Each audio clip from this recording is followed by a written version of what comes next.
April 12, 1961. The Kazakh steppe. A young pilot named Yuri Gagarin is strapped into a capsule the size of a phone booth, sitting atop a modified ballistic missile. He's about to do something no human being has ever done. The countdown ends, the engines ignite, and as the rocket clears the tower, Gagarin shouts a single word that would echo through history. Poyakali. Let's go. 108 minutes later, humanity had its first spacefarer. The Soviet Union had beaten America to the ultimate prize, and a launch pad in the middle of nowhere became the most important piece of real estate on Earth. November 27th, 2025. That same Cosmodrome.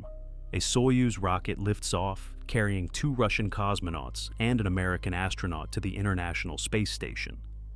The crew makes it. They dock safely. Mission accomplished. But back on the ground, something has gone terribly wrong. The Launchpad, Russia's only functioning launch pad for crewed missions, has been destroyed. Debris, collapsed structures, a massive metal object that shouldn't have been there, now torn apart by the rocket's exhaust. And just like that, for the first time since Yuri Gagarin's flight 64 years ago, Russia cannot send humans to space. The nation that invented human spaceflight is now grounded. This is the story of how the greatest space program in history fell apart, how decades of decline, corruption, and neglect finally caught up with Russia, and how one catastrophic launch exposed an empire that had been crumbling for years. This is the day Russia lost space. Let's start with what actually happened on November 27th, 2025. The Soyuz MS-28 mission was supposed to be routine. 2 cosmonauts, Sergei Mikhaev and Sergei Kudzverchkov, plus NASA astronaut Christopher Williams, blasting off to join the crew of the International Space Station. They'd done this hundreds of times before. Same rocket, same launch pad, same procedures. The launch itself went perfectly. The Soyuz cleared the tower, the stages separated on schedule, and about 6 hours later, the capsule docked with the ISS. The crew floated aboard, handshakes all around. Another successful mission. Except back at Baikonur, something was very wrong. Post-launch inspections are standard procedure. After every rocket leaves the pad, crews check for damage. Usually they find minor stuff, scorched concrete, some wear on the flame trenches, nothing that can't be fixed before the next launch. This time was different. The maintenance cabin beneath the launch pad, a critical structure used to service the rocket's lower stages, had collapsed. Debris was scattered across the launch complex. According to Russian space expert Vitaly Igorov, there was a massive metal structure under the pad that should not have been there. Nobody has explained what that structure was or how it got there. But when the Soyuz's engines fired at full power, whatever was down there didn't survive. Now, you might be thinking, Russia has a huge space program. They've got multiple cosmodromes. Surely they can just use another launch pad. Here's the problem. This wasn't just any launch pad. Site 31-6 at Baikonur Cosmodrome is Russia's only operational pad certified for crewed missions. The only one. Every single Russian astronaut who has gone to the International Space Station in recent years launched from this exact spot. This pad has been operational since January 1961, before Gagarin's flight. It's launched over 400 rockets. And since 2018, when the original Gagarin start pad was shut down for modernization, Site 31 has been carrying the entire weight of Russia's human spaceflight program. Russia does have other pads. The Vostochny Cosmodrome in Russia's Far East was built specifically to reduce dependence on Baikonur, which Russia actually leases from Kazakhstan for $115 million a year. But Vostochny isn't certified for crewed flights. Neither are any of Russia's other facilities. Getting a new pad certified to launch humans? That takes months, maybe years. You're talking about extensive safety reviews, test flights, hardware modifications, and bureaucratic approvals that Roscosmos simply doesn't have the funding or the workforce to fast-track. Within hours of the damage being confirmed, Russian space expert Vitaly Igorov put it bluntly. From this day, Russia has effectively lost the ability to launch humans into space. This has not happened since 1961. Think about what that means. Since Yuri Gagarin became the first human in orbit, The Soviet Union and then Russia has always maintained the ability to send people to space. Through the Cold War, through the collapse of the USSR, through economic crises and political turmoil, that capability never stopped. Until now, Roscosmos, Russia's space agency, has tried to downplay the damage. They claim repairs could take about 2 years, and they've said all necessary spare parts are available. But independent analysts like Anatoly Zak, who runs the Russian space web, are skeptical. Some estimates suggest the pad might not be operational again until 2027 or later. And that leads us to the most ironic twist in this entire story. Remember where America was in 2011? The space shuttle had just been retired. NASA had no way to get astronauts to the International Space Station. The Commercial Crew Program, SpaceX and Boeing developing new spacecraft, was still years away from its first flight. So, what did America do? They wrote checks to Russia, big checks. From 2011 to 2020, NASA paid approximately $4 billion to Roscosmos for seats on Soyuz spacecraft. The price kept climbing, from around $21 million per seat in the early days to over $90 million per seat by the end. Russia had a monopoly, and they milked it. The head of Roscosmos at the time, Dmitry Rogozin, famously mocked America's dependence on Russian rockets. When sanctions were imposed over Ukraine in 2014, he suggested that maybe NASA could use a trampoline to get to space. Fast forward to May 2020. SpaceX's Crew Dragon launches astronauts Bob Behnken and Doug Hurley to the ISS, the first crewed launch from American soil in 9 years. After the successful mission, Elon Musk was asked about Rogozin's trampoline comment. His response: "The trampoline is working." Now, in 2025, the tables have completely turned. Russia's only crewed Launchpad is destroyed, and if Russian cosmonauts need to get to space, they'll have to hitch a ride on SpaceX's Crew Dragon. The nation that held the keys to human spaceflight for nearly a decade is now dependent on a company run by a guy who makes jokes on Twitter. But here's the thing: this didn't happen overnight. The Launchpad disaster was just the final crack in a foundation that's been crumbling for decades.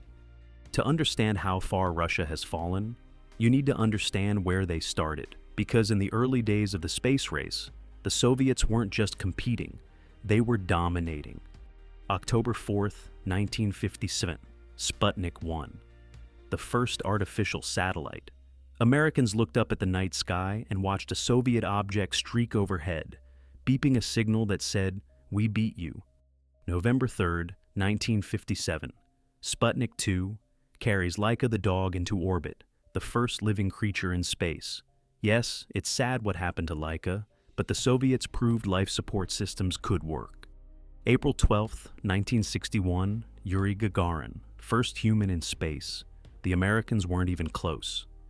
June 16, 1963, Valentina Tereshkova becomes the first woman in space, orbiting Earth 48 times over 3 days. The Americans wouldn't send a woman to space for another 20 years. March 18, 1965, Alexei Leonov steps outside his spacecraft and becomes the first human to walk in space. He nearly died doing it. His suit ballooned so much he couldn't fit back through the airlock and had to bleed off oxygen to shrink it. But he made it. First satellite, first animal, first human, first woman, first spacewalk, first images of the moon's far side, first soft landing on the moon, first rover on another world. The Soviets racked up space firsts like they were collecting stamps. There was, of course, one achievement they couldn't claim: landing humans on the moon. The Soviets tried. Oh, they tried. Their N-1 rocket, the Soviet answer to NASA's Saturn V, was supposed to carry cosmonauts to the lunar surface, but it never worked. The N-1 flew 4 times between 1969 and 1972. All 4 launches ended in explosions. One of them created the largest artificial non-nuclear explosion in history. By the time Apollo 11 planted the American flag on the moon, the Soviets had essentially given up on the lunar race. They pivoted to what they knew best: long-duration spaceflight and space stations. And this is where the Soviets really excelled. Starting in 1971 with Salyut 1, they launched a series of space stations that pushed the boundaries of how long humans could live in space. The early Salyuts had problems. The Soyuz 11 crew died during re-entry in 1971, but by the late 1970s and 1980s, the Soviets had figured it out.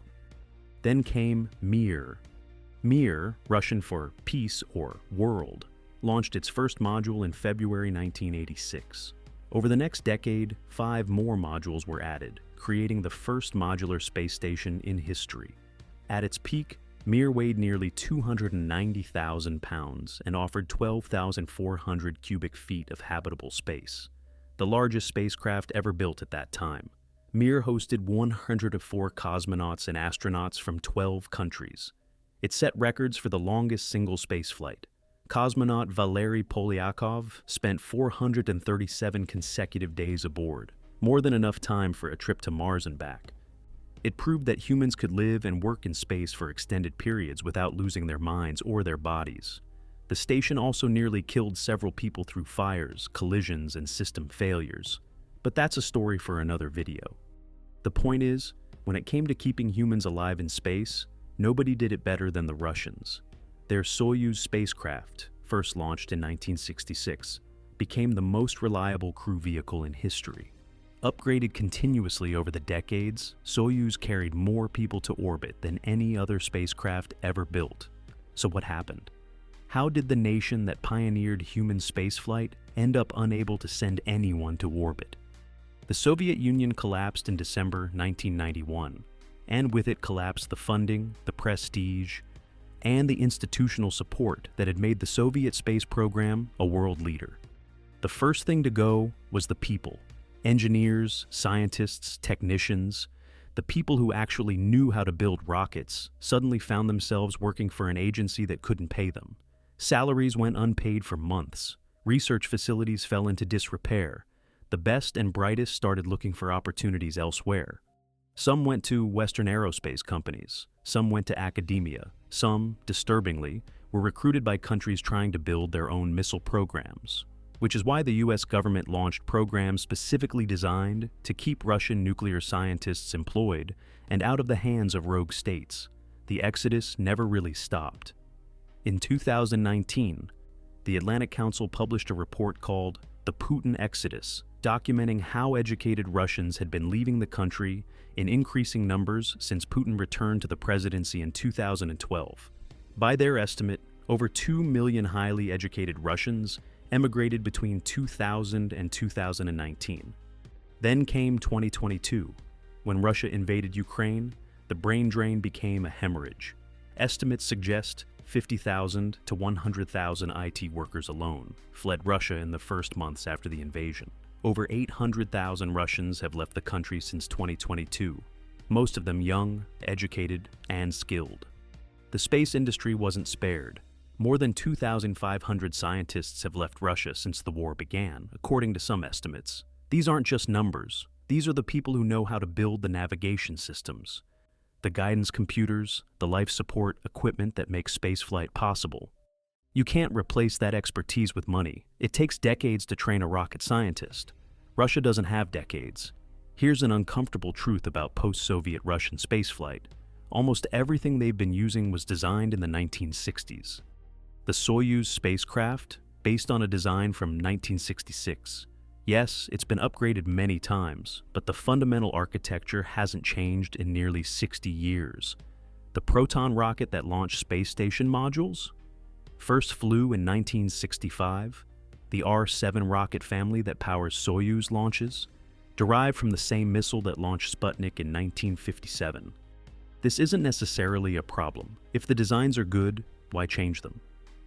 But it becomes a problem when you stop investing in new capabilities, when your engineers retire and nobody knows why certain decisions were made, when the institutional knowledge that created these systems starts to fade. Russia's one attempt at a next-generation spacecraft, the Buran shuttle program, was canceled after a single unmanned flight in 1988. The orbiter sat in a hangar for years until the roof collapsed and destroyed it in 2002, a literal metaphor for the state of Russian aerospace. If you want a perfect example of where Russia's space program stands today, Look at what happened in August 2023. Luna 25 was supposed to be Russia's triumphant return to lunar exploration, their first moon mission in 47 years, since Luna 24 brought back samples in 1976. The target, the lunar South Pole, where scientists believe vast deposits of water ice might exist. The mission was also an unofficial race with India, whose Chandrayaan-3 lander was en route to the same region. Russia launched later, but on a faster trajectory, hoping to land first and claim the prize of being the first nation to land at the lunar South Pole. It didn't work out. On August 19th, during a routine orbital maneuver, something went wrong. The spacecraft's engines fired for 127 seconds instead of the planned 84 seconds. Controllers lost contact. A few hours later, Roscosmos confirmed that Luna 25 had crashed into the moon. The cause? According to the investigation, an onboard control system failed to shut off the thrusters. A software problem, essentially. The kind of thing that should have been caught in testing. 4 days later, India's Chandrayaan-3 landed successfully, making India only the 4th country to soft land on the moon, and the first to reach the South Pole region. The narrative couldn't have been worse for Russia, a nation that pioneered lunar exploration, beaten to the punch by a country that launched its first satellite in 1975, and beaten because of a software glitch they should have caught. Meanwhile, Russia's contribution to the International Space Station, their last major presence in human spaceflight, is literally leaking. Since 2019, a tunnel in the Russian Zvezda module has been bleeding air into space. At first, the leak was minor, about 0.2 pounds per day. By April 2024, it had increased to 3.7 pounds per day. NASA's Inspector General has classified this as the top safety risk facing the International Space Station. Cosmonauts have identified 4 cracks and roughly 50 other areas of concern in the Russian segment. They've patched what they can, but the fundamental problem remains unsolved. And here's where it gets concerning. NASA and Roscosmos don't agree on how serious this is. According to former NASA astronaut Bob Cabana, chair of NASA's ISS Advisory Committee, NASA has expressed concerns about the structural integrity and the possibility of a catastrophic failure. The Russians believe that continued operations are safe, but they can't prove that to our satisfaction. NASA astronauts now stay on the American side of the station when the hatch to the leaking module is open, staying close to their Crew Dragon escape vehicle, just in case. The broader picture is grim. According to Russian officials, approximately 80% of the systems in Russia's ISS segment have exceeded their service life. Equipment that was supposed to last 5 or 10 years has been running for 20. Cracks are appearing in the Zarya module, which launched in 1998 and was the very first component of the ISS. Senior Russian space official Vladimir Solovyov warned as early as 2021 that the station could face an avalanche of equipment failures after 2025. We're now past that date, and his prediction seems to be coming true. The Launchpad disaster wasn't a random accident. It was the inevitable result of decades of underfunding, massive brain drain accelerated by the war in Ukraine, sanctions cutting off access to Western components, corruption siphoning money away from actual space programs, aging infrastructure that nobody could afford to replace, and political priorities that put vanity projects over basic maintenance. When you stop investing in your space program for 30 years, eventually something breaks. On November 27, 2025, something finally did. So, where does Russia go from here? Roscosmos claims they can fix Site 31. They've said all necessary spare parts are available and repairs will begin soon. If you take their most optimistic timeline, the pad could be operational again within 2 years. But remember, this is the same agency that said Luna 25 was ready to fly. The same agency that has repeatedly delayed its follow-up moon missions. In August 2025, they announced Luna 26 would slip to 2028. With Luna 27 and Luna 28 pushed back even further. Independent analysts are skeptical. The service platform that was destroyed, designated 8U0216, is a complex piece of infrastructure. According to journalist Anatoly Zak, repairs could take up to 2 years, and that's assuming everything goes smoothly. things rarely go smoothly for Roscosmos. In the meantime, Russia still has obligations to the International Space Station. There are cosmonauts up there right now who will eventually need to rotate home. New crews will need to launch. This is where the irony becomes almost painful.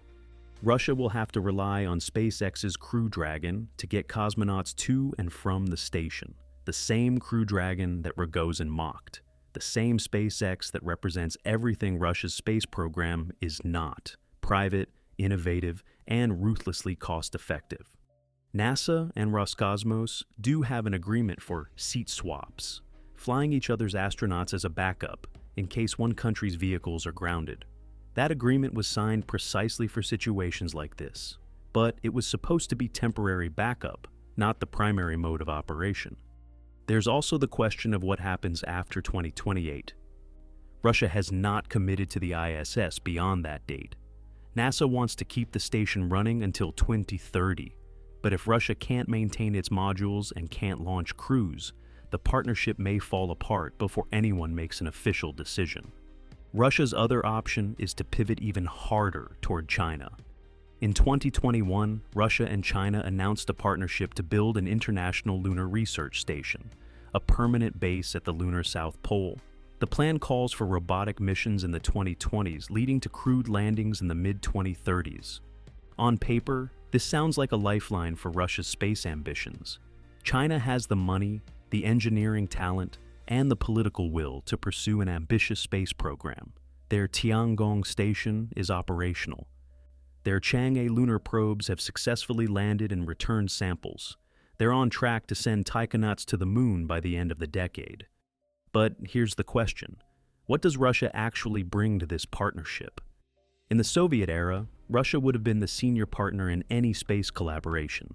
They had the experience, the technology, the track record. Now, China doesn't need Russia to get to the moon. They're doing it on their own. Russia's value in this partnership is increasingly political rather than technical. China gets to say they're cooperating with a major space power. Russia gets to say they're still relevant. But when it comes to actual capabilities, the balance has shifted dramatically. After the Luna 25 crash, some Chinese commentators openly questioned what Russia could contribute. That skepticism has only grown louder since the Launchpad disaster. Meanwhile, the rest of the world isn't waiting. NASA's Artemis program is working toward returning humans to the moon, though the timeline keeps slipping, with crewed landings now expected no earlier than 2027. SpaceX is testing Starship, a fully reusable heavy-lift rocket that could revolutionize space transportation. Blue Origin is developing its own lunar lander. Even India is planning crewed missions. Russia is being left behind, not by a little, by a lot. The space race of the 1960s was a two-way competition between superpowers. The space race of the 2020s is a multi-front scramble involving governments, private companies, and international coalitions. Russia used to lead this race. Now they're struggling to even stay on the track. 64 years ago, a young pilot climbed into a capsule at Baikonur Cosmodrome and became the first human being to orbit the Earth. Poyakali, let's go, became one of the most famous words in the history of exploration. That Launchpad, Gagarin's start, sent hundreds of cosmonauts into space. It launched the satellites that beat America to orbit.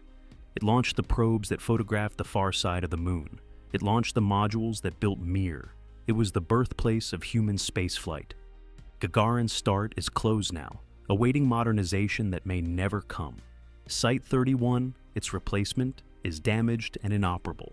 For the first time since Gagarin's flight, Russia cannot send humans to space from its own territory. This isn't just a technical setback. It's the end of an era. The Soviet space program was, for all its flaws, one of humanity's greatest achievements. It proved that humans could survive in space. It pushed the boundaries of what we thought possible.